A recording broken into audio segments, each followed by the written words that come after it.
नमस्कार। कहीं आपके जीवन में तो कड़वाहट नहीं है? उस जहर को आप न पी पा रहे हो न उगल पा रहे हो। रोज अंदर ही अंदर द्वंद्व चलता रहता है। कल एक पार्टी में था तो वहां पर कुछ महिलाएं बात कर रही थी कि मेरा पति तो घर में कोई काम नहीं करता, नेटफ्लिक्स पे देख के सीरीज निपटाता रहता है, कोई काम नहीं करता, चाहे कितनी मेरे को पीड़ा हो कुछ भी हो। दूसरी कह रही नहीं, मेरा पति तो किचन में काम कराता है, जब भी कोई दिक्कत होती तो हेल्प कराता है। तीसरी कहती है जी कि मेरा पति तो घर में घुसते चालू हो जाता है कि ये काम नहीं किया वो नहीं किया। तो ये बड़ी द्वंद्व की स्थिति है। तो आजकल जो हम ये देख रहे हैं पति पत्नी का जो रिश्ता है उसमें क्या हो गया कि उनके साथ एक अलग ही समस्या आ गई। वो एक दूसरे को समझते नहीं। उनकी समस्या ये नहीं है, समस्या है ये है कि दोनों को ही गूगल से ज्यादा ज्ञान हो गया। दोनों ही कहते हैं I know better than you. तो इसलिए जीवन में कभी भी हमें एक दूसरे को नीचा दिखाने का प्रयास नहीं करना चाहिए। और ये शादी कोई प्रतियोगिता थोड़ी है जिसमें एक जीतेगा एक हारेगा। पति पत्नी में बहस होती है, एक जीत जाता है तो शादी कहाँ रही। तो घर में जब भी जाओ अहंकार को बाहर छोड़ के जाओ। और कई बार कहते हैं कि चुप रह जाओ, चुप रहना कोई कमजोरी थोड़ी है, चुप रहना तो जीत है। और ये आप ध्यान रखिएगा, जब भी कोई ऐसी सिचुएशन हो आपको कड़वाहट लगती हो, आप मुंह फुला के बैठे हो या वो बात नहीं कर रही, तो एक बार बात तो कीजिए।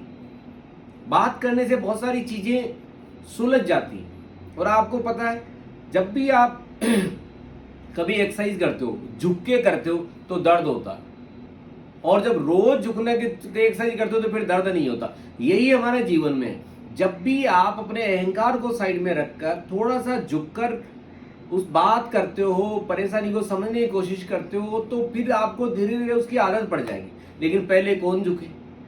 इसलिए जब भी कभी भी ऐसी स्थिति हो, जब भी कभी ऐसी कोई सिचुएशन का आप सामना कर रहे हो, तो बात करो, पूछो एक दूसरे से।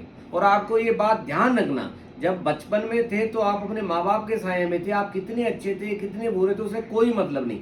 जब माँ बाप ने आपको पाल दिया, बड़ा कर दिया, नौकरी लग गई, नौकरी लगने के बाद में क्या हुआ, आप पूरी तरह निर्भर हो पति पे या पत्नी पे।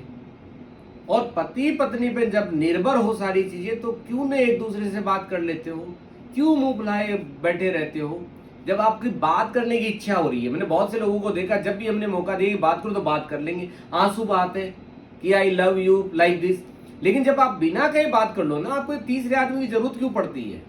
इसलिए मेरी सबसे एक ही रिक्वेस्ट है कि जब भी ऐसी कोई स्थिति हो, कोई भी परेशानी हो, तो उसमें आप बात कीजिए। क्योंकि घर का स्वर्ग है वो पति पत्नी बनाते हैं और नरक भी वही बनाते हैं। और घर के हालात ठीक नहीं होते तो बच्चों पे भी उसका प्रभाव पड़ता है। और वो हालात ठीक करने के लिए कोई पड़ोसी नहीं आएगा, कोई टेबलेट नहीं है, कोई दवाई नहीं है, ये सिर्फ आप आपस में बात करके सुलझा सकते हो।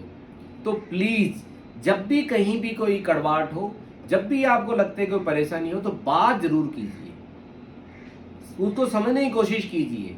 वाई शुड आई छोड़ दो, मैं हेल्प नहीं करूं, मैं इसको अपना पैसा नहीं दूं, मैं क्यों दूंगी, सब बेकार की बातें। जब आप उसके एक खुशी से खुश हो सकते हो और उसके एक दुख से दुखी हो सकते हो, तो आप खुश क्यों नहीं रहते हो। कोशिश करो, बात करो और समझने का प्रयास करो। एक दिन आप जो रिश्तों में कड़वाहट है उसकी छुट्टी करो और मस्त रहो, खुश रहो और स्वस्थ रहो। धन्यवाद।